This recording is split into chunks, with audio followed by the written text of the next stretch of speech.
So one of the challenges for my team, the growth marketing team at Vidyard, is to grow the number of retained users on our platform. So we have a freemium plan, and so we attract a wide number of users signing up for the product at the top of the funnel. And a big goal for us is to get more of these users to continue using Vidyard and to create videos and see value in the platform. Because a free user is unlikely to convert to a paying customer unless they actually get value out of the platform. And so our team's goal is to work with our product onboarding team to really help users see that value.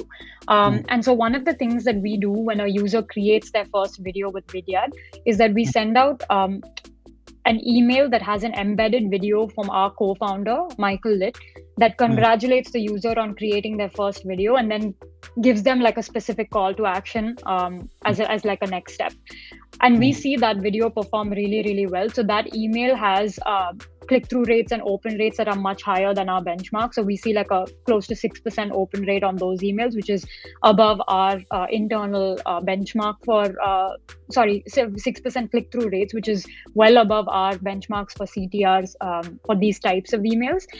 So we generally find that those types of videos which help build that one-on-one relationship. In this case, it's the co-founder saying, you created your first video, that's amazing, keep creating, and here's a tip on how you can create more videos. So that is almost like a relationship building sort of exercise right at the early stage of a user onboarding journey. And so we see that performs really well. So I think thinking about how you can use it to communicate critical concepts and ideas and build relationships with customers through your marketing communication cycle can be really useful overall for marketers. We've also used Vidyard very heavily on the onboarding side, where, when a user signs up for the product, in the past, we've sent them video messages about how they can create their first video, how they can share their first video, how they can get views on their video.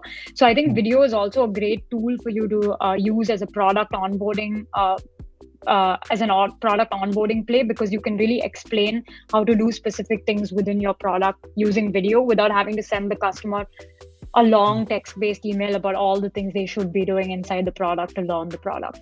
And then we also use video for feature announcements. I think it's another great way to use video if you're a marketer. Like when you're launching a new feature, having either your co-founder or the head of product talk about why they're launching that feature, what it can do for the customer, and then embedding that within your emails can also be a really useful way to communicate new feature updates. I think in terms of hacks specifically for videos, maybe starting off with sales, is keeping them short and simple, I think, is really critical. So even with this video strategy, you want to make sure that you're still engaging the viewer and only communicating what's absolutely necessary.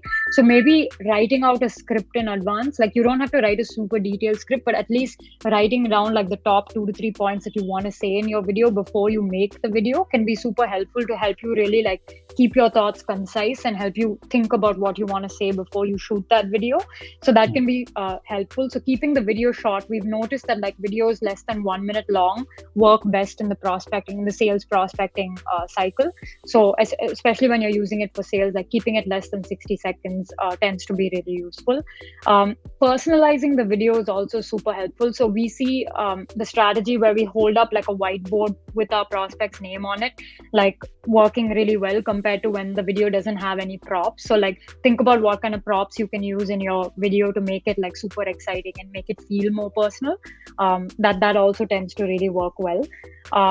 And yeah, I think those are the two sort of core tips for sales. For marketing, I think really thinking about the story that you want to tell with your video. So if it's a customer case study video, for example, what is that critical message that you want to bring out in that video? Thinking through that and scripting that in advance, I think can be really helpful. But again, a tip for video and marketing as well is that just because it's a marketing video doesn't have to be high production. We see the video from our co-founder, he literally shot it in his home. He didn't have any high production setup for that, but that video performs really well because he's just welcoming all new users and saying that they hit an awesome milestone, and something simple like that tends to work really well. So even if you're a marketer, try to think about what simple strategies you can execute with video. It doesn't have to be super complex and high production.